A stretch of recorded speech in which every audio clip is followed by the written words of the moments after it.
প্রিয় বন্ধুরা, welcome back to my channel Riyasha. তোমরা কেমন আছো প্রিয় বন্ধুরা? অবশ্যই কমেন্টে জানিও। আশা করি ভালো আছো, আমি ভালো আছি। আবার একটা নিয়ে আসলাম নতুন একটা ভিডিও। আর কালকের ভিডিওতে তোমাদেরকে বলেছিলাম আজ হলো পৌষ সংক্রান্তি। আর পৌষ সংক্রান্তির দিন খুবই সকাল সকাল মানে সূর্য উঠবার আগে আমাদের পুজো করতে হয়, তার জন্য একটু সকাল উঠে গেছি। আর সকাল বলতে কি একটু দেরি হয়ে গেছে, মানে আর কিছুক্ষণ আগে যদি ঘুম থেকে উঠতাম অনেকটাই ভালো ছিল, কারণ প্রায় সূর্য উঠেই যাচ্ছে। আর আজকে না এতটা কুয়াশা ছিল না, সকাল সকাল উঠে দেখছিলাম।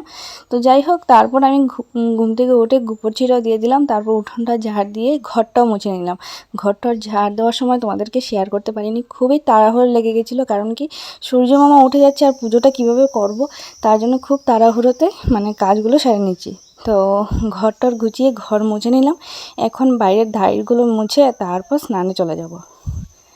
তো তারপর স্নান করে এসে সবার আগে সূর্য তুলে মানে ঠাকুরকে ঘুম থেকে জাগিয়ে তারপর এইদিকে বসে গেলাম পুজোতে। তো পুজোর আগে কি করতে হয়, আমাদের চালের গুঁড়ো ছিল, তো ওগুলো দিয়ে আলপনা দিতে হবে, মানে তুলসী গাছের মানে সোজাসুজি সামনে একদম। তো এইখানে আমি আলপনাগুলো এঁকে নিচ্ছি। আর এই আলপনাটাই আঁকতে গেলে মানে সূর্য মামা উঠবার আগে এই কাজটা সারতে হয় আমাদের। কিন্তু একটু দেরি হয়ে যাচ্ছে, প্রায় সূর্য উঠে যাচ্ছিলো। আর মনে মনে বলছিলাম আর কি, একটু পরে উঠো সূর্য মামা, আমি কাজটা সেরে নিই, তারপর তুমি উঠে যেও। তো আর আমার বিয়ের পরে না আমি এগুলো কোনো কাজ করিনি বলতে গেলে। আমার শাশুড়ি মা আর ননদিন ছিল, ওই করতো। আর আমি শুধু মানে ঘুম থেকে অনেক বেলা করে উঠতাম, ওরা পুজো টুজো করেনি, তো তারপর ঘুম থেকে উঠে দেখতাম না ওরা এইগুলো এঁকে রেখেছে। তো বুঝতাম না কিভাবে করতে হয়। আর আজ আমার শাশুড়ি মাও ঘুমাচ্ছেন, শাশুড়ি মা কালকে বলেছেন যে তুমি করবি নাকি এরকম পুজো সকালবেলা। তো আমি বলেছিলাম ঠিক আছে, কারণ আগে পিছে তো আমাকেই মানে এই দায়িত্বগুলো নিতে হবে, ঠিক না? আর আমার শাশুড়ি মার তো অনেকটা বয়স হয়ে গেছে, এখন এত সকাল সকাল স্নান করলে ওনারও শরীরটা খারাপ করবে, তার জন্য বলেছিলাম আচ্ছা ঠিক আছে। তো ঘুম থেকে একটু দেরি হয়ে গেছে, সকাল উঠেছিলাম কিন্তু অনেক আগে। আর কারেন্ট ছিল না বলে আর ঘর মানে রুম থেকে বের হয়নি। তো যেই দেখেছি না বাইরে একটু ফর্সা হয়ে গেছে, তো তারপর ঘুম থেকে উঠে তারপর দেখছিলাম না আজকে তো ঠান্ডা ওই রকম নেই, মানে কুয়াশাও নেই, আর সূর্য মামা মানে উঠে যাচ্ছিলো। তো তার জন্য খুব তাড়াহুড়ো লেগেছিলো, কি বলবো তোমাদেরকে। আর এত তাড়াহুড়োতে দেখো আজকে আমার ঠান্ডাও লাগছিল না। স্নান টান করে কালকে যে কাপড়গুলো গরম কাপড় যে ধুয়ে দিয়েছিলাম, তোমাদেরকে বলেছিলাম লাগাবো বলে, কারণ সকালবেলা স্নান করলে ঠান্ডা লাগবে, কিন্তু ওগুলো কিছুই লাগেনি কারণ কি অনেকটাই তাড়াহুড়ো লেগেছিলো। আর তার জন্য ওই তাড়াহুড়োতে শরীরটা গরম হয়ে গেছে আর ঠান্ডা লাগেনি।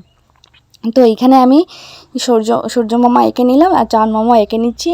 আর ওই রকম পারিনি, মানে ওদের মতন ওরা খুব সুন্দর করে আঁকতো, কিন্তু আমি যেরকম দেখেছিলাম মানে মোটামুটি ওই রকম আন্দাজে একটা মানে এঁকে নিচ্ছিলাম। তো এইগুলো এঁকে টেকে তারপর যাব ঘরে গিয়ে ঠাকুরকে পুজো দিব। পুজো দিয়ে যাব একটু আমাদের সামনে যে কালীবাড়ি আছে ওইখানে যাব, গিয়ে ওইখানে পুজো দিয়ে আসবো। তো তোমরা কন্টিনিউ ভিডিওটা দেখতে থাকো, সঙ্গে থাকো, পাশে থেকো। ঘরে ঠাকুরকে পুজো টুজো দিয়ে তারপর চলে আসলাম কালীবাড়িতে। তো শিব বাবাকে আগে স্নান টান করাবো, তারপর পুজো দেবো। তো ক্যামেরা ধরেছিল কে পুজো শোনা, কারণ কি পুজো শোনা ধরেছিল তোমাদের দাদাভাইকে বলেছিলাম একটু চলো আমার সাথে গিয়ে একটু পুজো করে আসবে, কারণ পৌষ সংক্রান্তির দিন একটু পুজো টুজো করতে হয় ঠাকুরকে।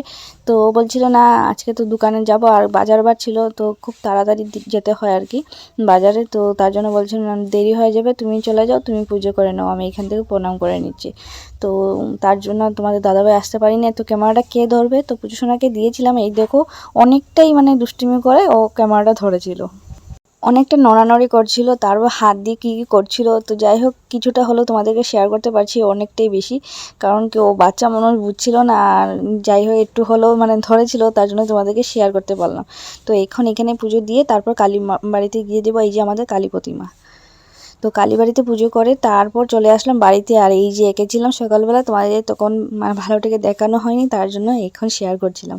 তো একটু তেরা বেড়া হয়েছিল, মানে অনেকটা কষ্ট, কারণ জায়গাটাও একটু উঁচু নিচে ছিল তার জন্য। তো এখানে তুলসী গাছেও পুজো দিয়েছিলাম। আর পুজো টুজো দিয়ে আর এই যে বলেছিলাম তোমাদেরকে রং করা হয়েছিল কিছুটা, মানে বেশি দেয়নি, অল্প জায়গা দিয়েছিল। তো তারপরে কি হয়েছিল, মেরামেরি ঘর পুরা হচ্ছিল। তো আমরা আসলাম আর আস্তে আস্তে দেখছিলাম যে না জ্বলানো হয়ে গেছে একদম, তো কিছুটাই ছিল। তো তার জন্য এইখানে একটু বসে বসে মানে আগুনের তাপটা নিচ্ছিলাম আমি আর পুজোসোনা। তো তারপর চলে যাব বাড়িতে গিয়ে প্রসাদ টসাদ খেয়ে তারপর যাব একটু কালীবাড়িতে আবার কীর্তন হবে। আর কীর্তনের পর সবার বাড়িতে কীর্তন আসবে, তো অনেক কিছুই আছে দেখার জন্য। তো তোমরা কন্টিনিউ ভিডিওটা দেখতে থাকো, সঙ্গে থাকো, পাশে দেখো, আর আমাকে সাপোর্ট করো, এইভাবে আরও এগিয়ে নিয়ে যাও, তোমাদের সাপোর্টের অনেকটাই দরকার। তো তারপর প্রসাদ টসাদ খেয়ে এসে পড়লাম কালীবাড়িতে। আর কালীবাড়িতে এসে দেখছিলাম কীর্তন শুরু হয়ে গেছে, তো দেখো তোমরা কীর্তনটা।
কালীবাড়ির কীর্তনটা মোটামুটি শেষ হয়ে গেছে, এখন লুট দেবে। তো লুটের জন্য সবাই এক দল হয়ে গেছে। তার পুজোশোনাকে বলেছিলাম ওদের ভিতরে যা লুট ধরবে, কিন্তু লুটটা কী হয়েছিল বাইরেই দিয়ে দিয়েছিল।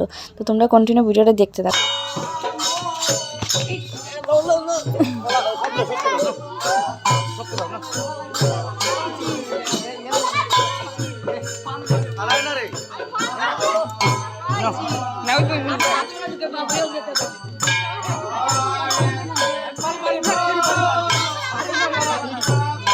পুজোশোনাকে ভিতরে পাঠিয়েছিলাম লুট ধরবার জন্য, কিন্তু ও একটাও লুট পায়নি, তার জন্য ডিট করে দাঁড়িয়েই আছে লুট আনার জন্য।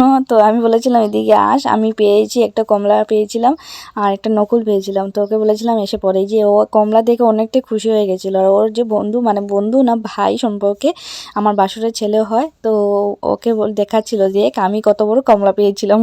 তো তারপর বললাম চল বাড়িতে চলে যাই, আমাদের বাড়িতে তো কীর্তন আসবে। তো তারপর আমরা বাড়িতে চলে আসলাম। বাড়িতে আসতে না আসতে কীর্তনও চলে আসলো।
তো এইবারে কী হয়েছিল, পুজোশোনাকে বলছিলাম দাঁড়া এখানে লুট ধরবে, আর ও দাঁড়িয়েছিল না, এ তো মানে আবহাওয়াভাবে ছিল, ওকে ধাক্কা মেরে ওরা ফেলে টেলে লুট নিয়ে চলে গেল, আর ও আর লুট নিতে পারলো না।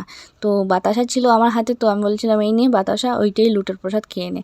তো তারপর কী হয়েছিল, মানে কালকে তো আর টাইম পাইনি আমার শাশুড়ি মা, আর অনেকটা রাত্র হয়ে গেছিলো, এখন তো বয়সও হয়ে যাচ্ছে, মানে এত রাত্রিবেলা বসে বসে পিঠা বানানোর অনেকটা অসুবিধা, কারণ আমি তো পারি না। তো এখন বসে বসে উনি সিদ্ধ পিঠা বানাচ্ছিলেন, কালকে বানাতে পারেনি তার জন্য। তো তারপর দুপুরবেলা কন্টিনিউ ভিডিওটা করতে পারিনি, কারণ সকালবেলা উঠেছিলাম ঘুম থেকে আর শরীরটা খারাপ করছিল, সকালবেলা ভাত টাত খেয়ে খুবই আলসি লাগছিল। তো তারপর ঘুমিয়ে পড়েছিলাম। ঘুম থেকে উঠে ডাল ভাজা করেছিলাম শর্টকাট, তারপর খেয়ে টেয়ে এখন রেডি হয়ে পড়ছি, আর রেডি হয়ে যাবো একটু ননদিনীর বাড়িতে, কারণ ননদিনীর বাড়ি তো আমাদের বাড়ির খুবই সামনে, তার জন্য ওর বাড়িতে যাবো একটু পিঠে টিটে নিয়ে। আর আমি, পুচুসোনা আর আমার শ্বশুরমশাই, আমরা তিনজনেই যাব। তো তারপর আমরা বাড়ি থেকে বেরিয়ে ননদিনীর বাড়িতে এসে পড়েছি প্রায়। তো আসার সময় তোমাদের দাদাভাইয়ের দোকানে ক্রস হয়ে এসেছিলাম, তখন দেখেছিলাম তোমাদের দাদাভাইয়ের দোকানে মানে জামাইবাবু কমলালেবু উনি রয়েছেন। তো ওনাকে বলেছিলাম যাবেন নাকি ননদিনীর বাড়িতে যাব, তো উনি বলেছেন ঠিক আছে। তো ওনাকেও সঙ্গে নিয়ে আসলাম, আর এখন ননদিনীর বাড়িতে এসেই পড়েছি। চলো ভিতরে যাই, তারপর তোমাদেরকে আবার শেয়ার করব। তো ওদের বাড়িতে এসে অনেকক্ষণ ননদিনীর সাথে গল্প টল্প বললাম, তারপর ননদিনীর শাশুড়িমার সাথেও গল্প টল্প বললাম, নন্দাইও এসেছিলো, নন্দার সাথেও গল্প টল্প হলো। তারপর ননদিনী এখন চা বানাচ্ছিল, আর পুজোশোনা দেখো মনোযোগ দিয়ে টিভি দেখছিল, ঢাকমা জুড়ে লাগিয়েছিল টিভিতে। তো ওর দেখছিল কার্টুনগুলো, আর ওইদিকে আমার শ্বশুরমশাই আর জামাইবাবু ওরা মানে গল্প করছিল। তো আমি কি করবো, এখানে বসে বসে তোমাদেরকে শেয়ার করছিলাম। তো তারপর চাটা খেয়ে পুজোশোনা ওদের বাড়ি যাওয়ার সময়, মানে ননদিন বাড়িতে একটা দোলনা ছিল, তো ঢুকবার সময় বাড়িতে দেখেছিল দোলনাটা আছে, এখন দোলার জন্য পাগল হয়ে গেছিলো। তো চাটা খেয়ে এখন ওকে মানে দোলনাটা ঝুলিয়ে তারপর আমরা বাড়িতে চলে যাব। তো আজকে ভিডিও তোমাদের কেমন লাগলো অবশ্যই কমেন্টে জানিও। আশা করি ভালো লাগলে একটা লাইক করো, অনেক অনেক শেয়ার করো, সাপোর্ট করো, আর এগিয়ে নিয়ে যাও। তো আজকে ভিডিও শেষ করছি।